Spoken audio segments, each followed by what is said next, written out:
Hello, and welcome to a special bonus episode of LTWS Backstage Chronicles, where we take you behind the scenes of the Little Theater of Winston-Salem. I'm your host, Jessica Perry, and today we have something extra special in store for you. In this episode, we'll be diving into our fall youth production, The Stinky Cheese Man and Other Fairly Stupid Tales. We'll be hearing from the director, a couple of the key cast members, and we even have our stage manager and music director we'll be hearing in a little bit later. So whether you're a theater enthusiast, a proud parent, or just curious about the whimsical world of children's theater, you're in the right place. So before we get started, though, I wanted to remind you to subscribe to the LTWS Backstage Chronicles. You can find it on all major podcast platforms, and so that you never miss an episode. And if you enjoy today's episode, please leave us a review. We would love to hear from you. So without further ado, let's dive in. Hello, everyone. It's so excited to have you all here today. I'm joined by DJ Merritt, our director. Hello. Our stage manager, Grace Hampton. Hello. And we have Annabelle and Alex. Yes. Hi. Whose last names I did not look up before doing this, and that's on me. I'm Alexandra Major. I'm Red I know Hen. that. And I'm also an old lady that ends up in Florida. Yes. I'm Annabelle Babb, and I'm Jack. She rolls, by the way. Yes, thank you. You too. Nice. So tell us a little bit about this production. Tell us about the story, The Stinky Cheese Man. Oh boy. Has anybody read the book? Yes. Yes, we got a Yes. winner. Someone read the book. Woohoo! When I was a little kid, I loved it. I would read it over and over again. So it was. So this is your first time doing a little theater youth production, right? Yes, it is. So did the book have anything to do with it? Did you see it? You're like, oh my gosh, that's my favorite book. Partially, yeah. Yeah. Are you a theater enthusiast? Yes, I am. So are you in high school, middle school? Middle school, 8th grade. Okay. Does your middle school have theater? Yes, but I didn't get to do it this year because a lot of stuff. Yes. Conflict calendars are quite the thing, especially in a community that we're in with so much theater, and trying to schedule it all or see everything or be in everything, impossible. Not going to happen.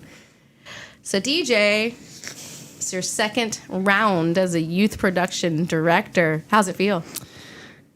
It's about as nerve-wracking as the first time. Oh, But the nice thing is I've, a little bit of experience, so it's second time around. It's just as nerve-wracking, but at least there's a familiar essence to it. But I'm still learning. But the kids have been great. They're all super excited to be there. And, of course, having Grace as my SM, I could not do anything without her next to me because I'm not an organized person, and Grace is. So it's very nice to have her, as well as Charity. Charity is our musical director, and she's not here. yeah, she'll be here in just a minute. But I'm complimenting her while she's not here. But It's the best way to talk about somebody behind their back. It's nice. It's nice. I mean, because there is music in this show. Fun fact: having a music director, and But not a musical. it's not a musical, but there is music. And having zero experience dealing with any kind of music whatsoever, Charity has been nothing but absolutely fantastic in this production, as well with the kids, and I appreciate her so much for that. So Grace, DJ mentioned you're the stage manager, but you are no stranger to stage managing the youth productions. Nope. I think this is my 7th youth production that I've stage managed. Wow. Have we had a youth production that you didn't stage manage? I think the only one that I never officially stage managed was Spam-A-Lot. Oh, right. I did call the show, though, but I did not officially stage manage that one. Wow. How did you get away from that? Because Epijo Torres, that's her last name now, she wanted to stage manage that show so bad, but she didn't want to call it because she wanted to be backstage. So I got out of doing most of the paperwork for it. I just got to sit in the booth and call it, which I actually really enjoyed. It was really fun.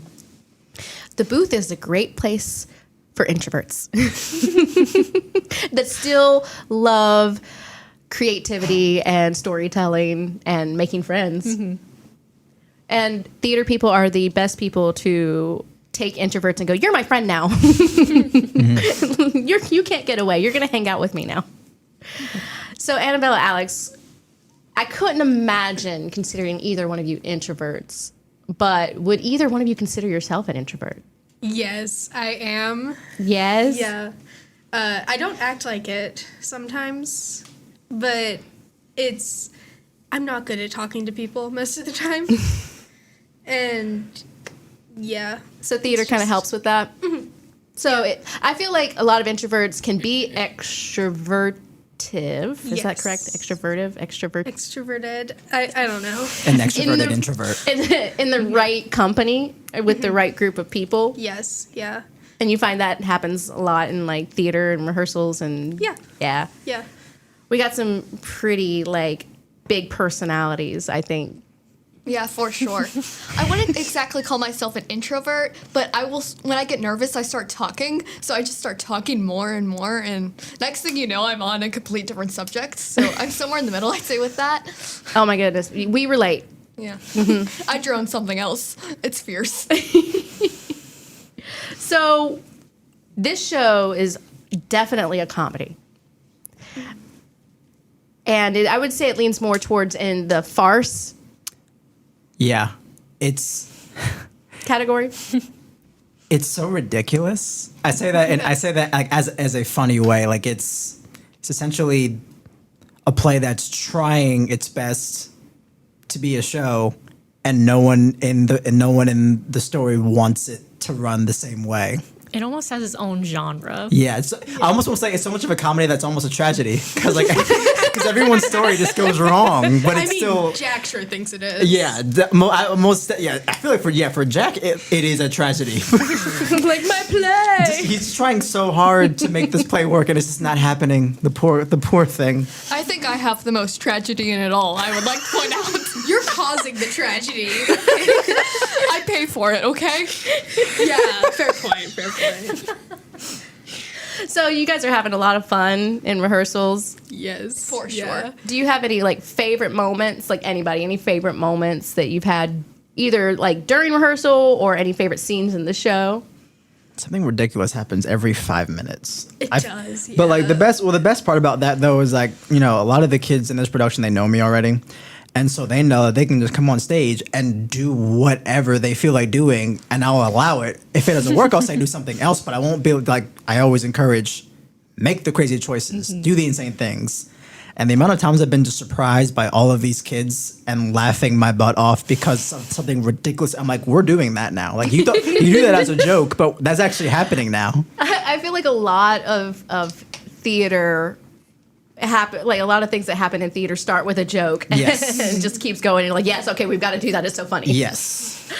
I know that's how our ribbon cutting happened for the 90th season. It started out with like, wouldn't it be funny if instead of cutting the ribbon, someone came out with the scissors stabbed in their back? What? Okay, so to put in context, our podcast is called Only Murders in the Season because a lot of our shows have subjects of murder, attempted murder, or death, and so we're like, it's fitting. And of course, we opened our show with "And Then There Were None," which is all murder, like nothing, like, and then there were none. And so we just thought it would be so funny. And then all of a sudden, it was like, yeah, we got to do that. Oh my God, we have to do that. And it's like, oh my goodness, who can we stab in the back with scissors? Who would like to be stabbed in the back with scissors? And I'm like, these are the conversations that you can only have in theater. Yeah.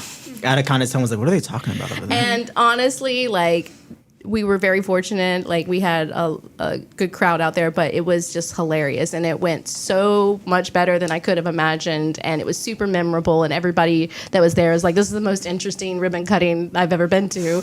And just like, well, only in theater. Only in theater.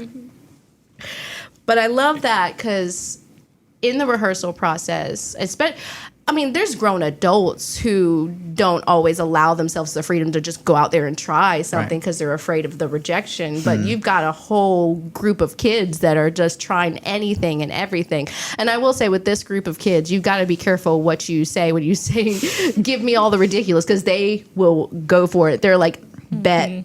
Challenge accepted. Yeah, they will. Yeah, they will challenge that. Yes. I think the biggest challenge for you as a director is probably like not getting them to their biggest, but like reining them back in. Okay, now I need you to bring it back a little bit. It's my fault because I have a very chaotic energy, and so I come in and they know that I'm like, hey, I'm crazy. Everyone's like, we can be crazy too. I'm like, yes, but at the same time, we're also working, and it's hard finding that balance because then I feel bad. It's like, well, I've now caused them to go crazy because I'm acting crazy, but also I've got to get some kind of order into this chaos. Otherwise, we won't ever get this done. But it's what's really impressive though is that you have. I mean, one of the standards of theater is getting off book. It's learning your lines. And that can be a very hard thing to do. And every single, we just had a rehearsal last week, and every single one of them came in and they were just on it. Like, they're doing the work. They're doing what they need to be doing. And it allows just for us to have so much more fun and so much more creativity in this space. And I really appreciate that about these guys. Looking at you two. So, what have you learned in theater? What has been like the biggest takeaway that you can say from being a part of a production? Being crazy is good, and the crazier you are, the better most of the time. As long as it's not too over the top. Yeah.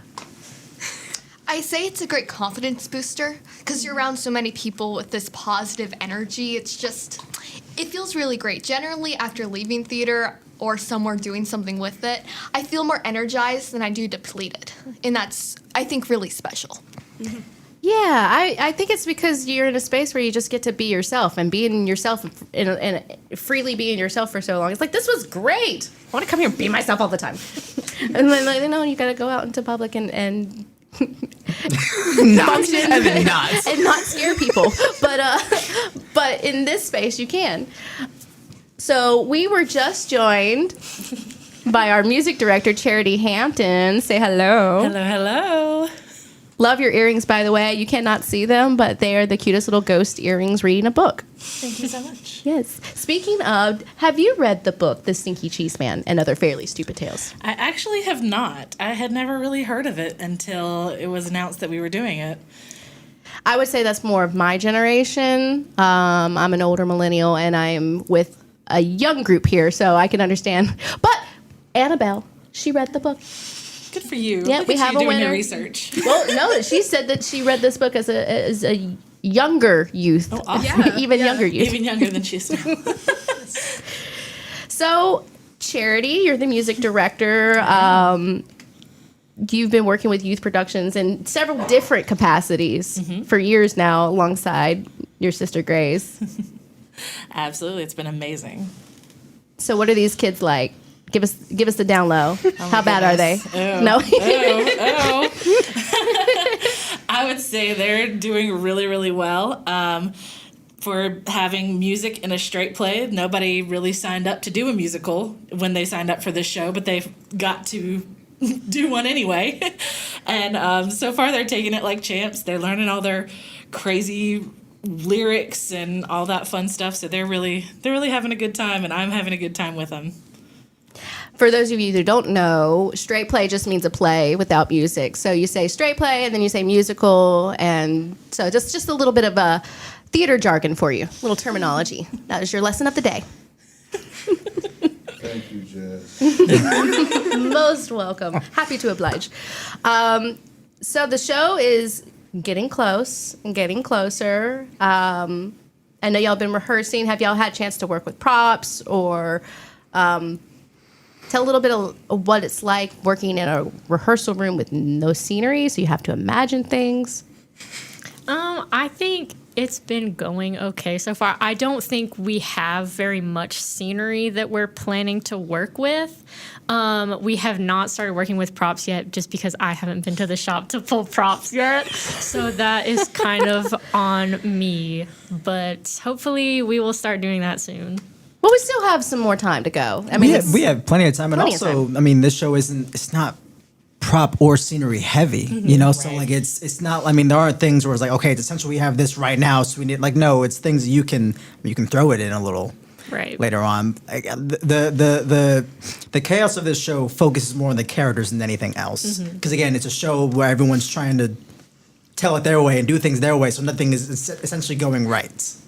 You know what I mean? yes, I can imagine with a chaotic show, adding in a lot of big scenery to have to work with or props to have to work with would probably complicate a lot of Yeah. things. So, like, How are you keeping things clean in such a chaotic setting?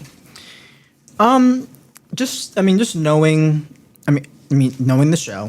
Walking in every day, I have to know, okay, this is the kind of show that we have, knowing that it's going to be chaotic, but also how am I structuring this to where it's not just complete and utter chaos the whole time. It's just making sure, blocking is a big part of it. Making sure the kids know, okay, like we can do this chaotic thing here, but we have to be standing here when this happens. We have to be strategically, spaced out in this kind of playing field when this happens. So it's not looking like we're just, a bunch of kids running around on a stage. It's so we're showing that there is structure in chaos. I said that very slowly because I was like, this is not going to sound the way I want it to sound. But that's kind of the beauty of theater, though. It's how you can have a crazy story, but it's your job to kind of... It's almost like choreographed chaos. Choreographed chaos. You took the words right out of it. Like, that's exactly what I was like, yeah. I feel like I'm doing it now. So Charity, we haven't heard much from you. Well, I haven't been here that long, so... No, but I would love to hear your insights, your thoughts. You've been, like I said, you've been doing youth productions with us for a while, so you've seen a lot of the youth actors that we've had, like, come in from day one, complete noob, to growing and changing, and what's that been like? It's been really awesome. I've loved watching the actors go from show to show, because we do have quite a few that come for every show that we do. And so it's really, really awesome to watch not only them grow as a performer each time that they do a show, but it's also really great to watch them, have friendships with the people that they've started from on the first production, and then they take it with them to another show and then add more people that they don't know into their friend group. And so it keeps growing and keeps adding. And it's just really, really cool to see and to watch them just add more to their friend group every time. And it's always just such a really welcoming, fun, lightly teasy, bullying kind of thing that, teenagers really like to do. But yeah, like it's been really, really awesome, and I just love watching them grow as performers each time, even if it's their first time doing it. Even from day one, I've seen growth from every single kid, so it's really, really awesome to watch. Oh, that's amazing. So Annabelle, Alex. So Alex, you've done shows with us before, and Yes, I've done 2 others. Each one has been really fun. so you were one of the narrators for, well, let me see, the Seussification of Romeo and Juliet. That's right. We have very long titles for our fall productions. That we do. And so now, Annabelle, you're playing the character of Jack, which is kind of like the narrator, which is actually the narrator, not kind of, is the narrator of this production. Are you able to pass on any narrator to narrator advice? If you could pass on any narrator to narrator advice right now, what would you say? Well, that's a question. I think more than anything, first off, lines, they're so hard because they're so long. So kudos to you that you're doing this. It's very hard to learn, and you have these lines that just keep going. But interact with the audience. Yeah. The audience is so fun, and it's there, and really... work with them. Melvin, for instance. Melvin, yes. We love Melvin. My best friend, Melvin. Melvin could be out there. We love Melvin. We love We Melvin. love Melvin, We and do that's all love we can Melvin. tell you. We're gonna Oh my just- We love goodness. Melvin. t-shirts. Hey, shout out to Melvin. You guys don't know who Melvin is yet, but you'll find Melvin out. doesn't know who You'll Melvin But is. shout out to Melvin. Shout out Melvin. Okay, I don't know who Melvin is, and now I can't wait to find out who Melvin is. We're getting t-shirts. We're Really? getting Melvin t-shirts. Yeah, we're gonna get t-shirts. Melvin's right. really the star of the show, honestly. Well, way to go, Melvin. Literally a line that Jack. Hey, good job, Melvin. Good job, Melvin. Oh my goodness. Well, so Alex, you've gone on to do other things, but you started doing youth productions with us, and then you started volunteering and doing other stuff. Talk a little bit about what drove you into doing even more. Honestly, I just love the theater. It's kind of like a family. and it's just so fun to be part of that, and I love it. And behind the scenes, like I've worked as a dresser for Beautiful, the Carole King musical, and that was just so much fun. I learned something new, and the improv skills are just so, because it always goes wrong at some point, I can promise that, and it's great to learn how to deal with that. And mainly I just love the theater. I've never been to a theater I've loved this much and felt so home at. Well, that's great that you say that, because it gives me this idea that, like, mistakes are allowed in life. It's okay to make mistakes. You just adapt and you adjust. Roll with the punches. Right. Idea. And then for the volunteering, it's funny. My brother and I started with Suzucation of Romeo and Juliet, and then my mom got involved with the volunteering because I wanted to try it. And then so my brother started volunteering, and now my dad filled out the application. So our entire family's roped in now. So it literally is a family. It kind of is. It's your family. Partially. Little Theater of Winston-Salem, Alex's family.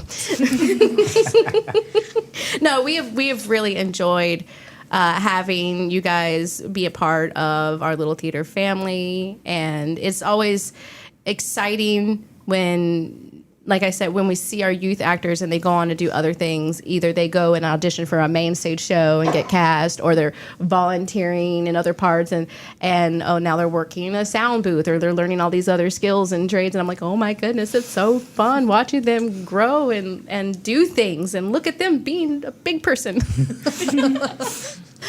Oh my goodness. No, I absolutely love that. It is a wonderful place to make friends, and I can tell that you two are already like getting along really great. Mm-hmm. We are. Yes. So how many costume changes do you have? I'd say throwing that about right out there. 3 or so for me. I think I have one.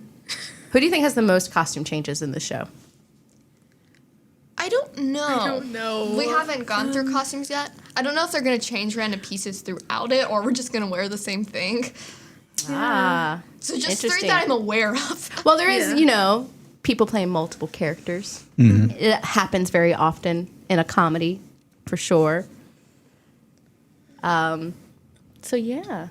Any other fun tidbits or fun stories from rehearsals?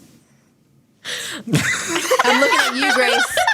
I know you're looking very intently at me. Dead at you. And Speak to me. I don't know right off the top of my head. I personally really Pass it on. liked watching DJ fill in for a couple of the kids who were not at rehearsal. Also that. He does a really amazing chicken walk. It's really great. It was a That one-time is play. very true. Oh my gosh, yes. Okay, so DJ's just replacing all the cast with himself. Well, I always feel if I'm going to be on a stage, I need to give these guys a reason to act crazy too. Because like I can't tell them that you need to be more and not give them a reason to be more. So I have to be the most ridiculous one in the room. But also Teaching by example. Teaching by example. Real quick, I'm gonna give these two their flowers. So to my right, I have two very talented individuals, and that is Annabelle and that is Alex. Alex, there is not a single person that I know who can go on a stage and light it up so quickly and so easily. It's really a pleasure to watch someone who makes all of the choices that Alex does, and it's just so great. It's so great. You are awesome. And then to Annabelle, who is new to us here at Little Theater, and came in to this room of screaming teens who all mostly know each other. And I can understand how nerve-wracking that must have been. But Annabelle stepped up and came into this room that with no one that she knows, and has been absolutely killing it as the narrator. And with every single rehearsal, it just gets better and better. And I'm just really excited for people to see her do her thing. Thank you. Thank you, DJ. So, Annabelle, we talked a little bit about you said you've done a little bit of theater. Have you done like a main stage or theatrical performance before? Not especially. I did one play before this, and that was at my last school, a play, The Addams Family. Oh, nice. I was Wednesday. Oh, Naturally. Yes. lovely. Yes. Let's go. it was so nothing was prepared on time. So actually, it was terrifying. I have DJ covering his mouth right now. We performed it in front of a bunch of fourth graders. Oh, yeah. And most of the people still had to have their scripts in their hands while they were acting. So that was really weird. Okay, so everyone is kind of like cringing and like, biting their tongues and not knowing what to say, but because in the theater world, these kind of things are faux pas. But we'll give forgiveness because school productions are a bit different, and they're working with the best that they have, and they're doing the best that they can do. But and then schools aren't constantly doing productions and things like that. And this one, we got to practice once a week. And it was always on Wednesday, and that school loved to cut Wednesdays out of the schedule. So we had a quarter to work on it. We could have done it. I think about half of those days were cut out because weather just, hey, here's a day off. It was... So it's been really fun for you to get to do this kind of production and go through the entire rehearsal process and see what that's like. Our youth productions are a little bit different from our main stage productions, or doing a community theater play in another community theater. And honestly, each theater runs the rehearsals and does everything a little bit different. But so this is probably exciting for you to get to go through like the entire rehearsal process, go through a tech, and learn all the different jargon, terminology, thank you tens and all of that, places, thank you places, and all the theater etiquette and all of that fun stuff that we're learning as we're getting started in theater. So, was that your first production, was Addams Family? Yes. So, I'm going to go around now. I'm going to ask everybody what their first play was. All right. So, Alex, you're next. I think it might have been a youth Cinderella when I was like 6 or so. But I've been dancing since I was 3, so... I've been dancing since I was 5. We got that in common. Yes. Did they just become best friends? They just became best friends. Yes. We just witnessed that. DJ. Oh, wait. I know which one. I know what your first one was. Uh-oh. I know your backstory. But let everybody else hear it. I'll shut up now. It was Romeo and Juliet. That was back in 2017, I think. Jeez. I played Romeo. My first show that I ever did was in 2016. I was in a production of Tarzan in Louisville. My first show that I ever did with the little theater, though, was, I think, Joseph and the Amazing Technicolor Dreamcoat. I was a dresser for that. Actually, no, Charity's right. It was Yes, Virginia. That was my first show at the little theater. That was in, like, December of 2016. That's all I'm going to say about that show. We all have our stories. And my first production was Children of Eden back in 2011 with the Little Theater, back when it was Twin City Stage. I had done choir and I've sung, for years and years before that, but that was my first theatrical production. And you haven't gotten rid of me since. And we can't, no matter how hard we try. No. You try hard, buddy, and it just doesn't take. No. I try hard just to keep you happy so you'll never, ever leave me. Please don't leave me. Not anytime soon, babe. No, I'm constantly bugging Charity. She what? I need some music. I need a soundbite for this video. Help me out. And I'm always there to help. Can you meme this picture for me? Absolutely. Caption it. I don't know what to say. It just looks like a meme. I've gotten so many of those texts and I love every single one of them. She's like, it looks like a meme, please. And sure enough, it takes no time at all. And she's like, I'm like, that's perfect. I love you. And I believe your brother, Kevin, I believe he told us that during Children of Eden, you roped him into getting involved, and that's how he got his start. Yes, I did. I would like to take credit for most of my family getting involved into the theater, because I voluntold him basically that he was going to work because our stage manager was like, we need backstage and dressers and all the things for the show. So like, tell your family, tell your friends, whatever. And so I went up to her and I was like, oh, I think my brother can. And then he didn't speak to me for a couple weeks because he was just like, why would you do this to me? Don't do that. And now he's a stage manager and like currently stage managing Little Shop of Horrors right now. And, does so many shows with us and other places. So he's speaking to you again. Exactly. Okay. Yes. Yeah. It took a while, but by like 2013, he was okay with it. Oh my goodness. So November 15th through 17th, you can catch the Stinky Cheese Man and Other Fairly Stupid Tales.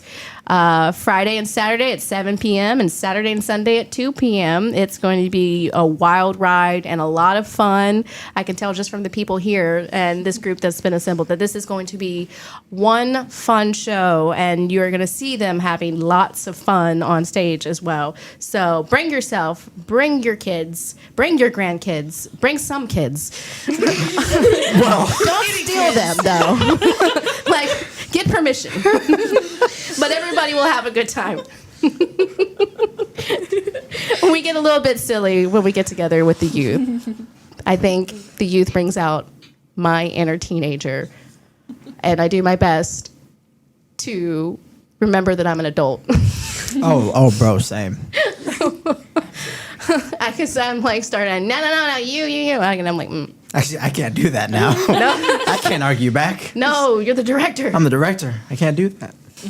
It's all right. That's what you got Grace for. That's right. Or Charity. Charity happily. Charity's like, I will. I got you. Absolutely will. So any last words before we end this podcast? Oh, I don't want to go first. I'm thinking about it. Don't look at me. Any first words? No. First words, last words. Again, thank you, Melvin. Yes. Thank you, Melvin. Honestly, that's all you really need to say. Yeah. All right. Yeah. Well, come see Melvin in the Stinky Cheese Man.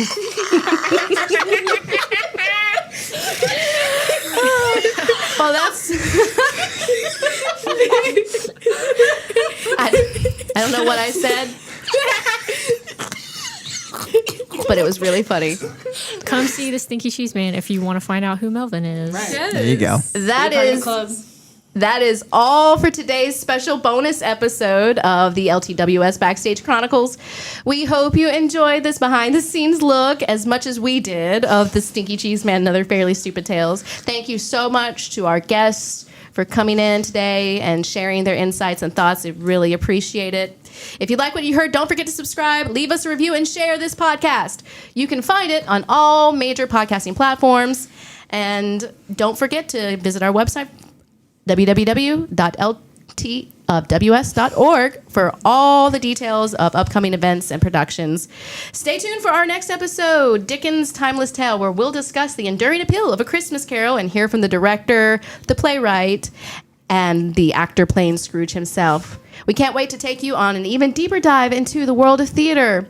Until next time, I'm Jessica Perry. Thanks for joining us here with the Little Theater of Winston-Salem. And as always, a special shout out to our 90th season media sponsor, Such and Such Media.